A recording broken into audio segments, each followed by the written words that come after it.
भारतीय जनसंघ के संस्थापक श्यामा प्रसाद मुखर्जी की 123वीं जयंती पर सीएम योगी ने उन्हें श्रद्धांजलि दी और उनके योगदान की प्रशंसा करते हुए कहा कि उनका जो थॉट था एक देश एक विधान को लेकर, उस पर बीजेपी कायम है। रिपोर्ट देखिए।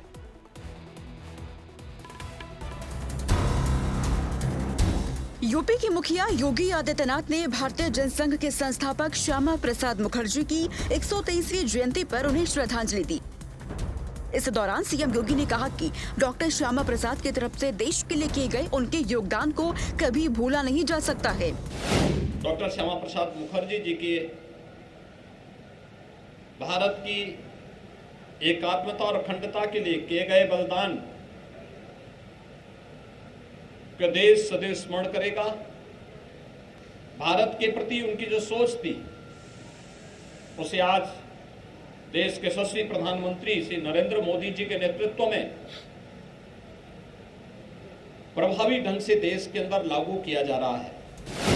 सीएम योगी ने मीडिया को संबोधित करते हुए कहा कि आजाद भारत में पहली सरकार में मंत्री के रूप में नेहरू सरकार ने तुष्टीकरण की नीति पर चलकर जिन त्रासदियों से देश उबरने का प्रयास कर रहा था, तब उन्हीं संकटों को जबरन देश पर लादने का प्रयास किया तो श्यामा प्रसाद मुखर्जी ने खुद को कैबिनेट से अलग कर भारतीय जनसंघ की स्थापना और उससे पहले अध्यक्ष के रूप में अपनी सेवाएं दी। सरकार से उनके मतभेद कई बार देखे गए। तत्कालीन नेहरू सरकार ने देश की संप्रभुता और सुरक्षा के साथ एक खिलवाड़ करने का प्रयास किया था। उसका जमकर विरोध डॉक्टर श्यामा प्रसाद मुखर्जी जी के नेतृत्व में भारतीय जनसंघ ने किया था। महान स्वतंत्रता संग्राम सेनानी, भारतीय जनसंघ के संस्थापक अध्यक्ष डॉक्टर श्यामा प्रसाद मुखर्जी की जयंती पर उन्हें विनम्र श्रद्धांजलि।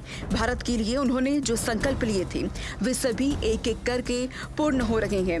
मां भारती की सेवा में उनके बलिदान के लिए यह राष्ट्र सदा कृतज्ञ रहेगा।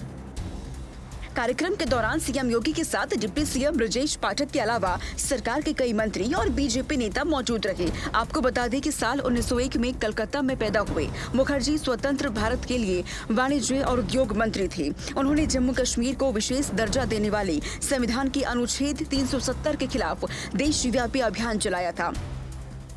उन्होंने ही कश्मीर को लेकर नहीं चलेगा एक देश में दो विधान, दो प्रधान और दो निशान का नारा दिया था।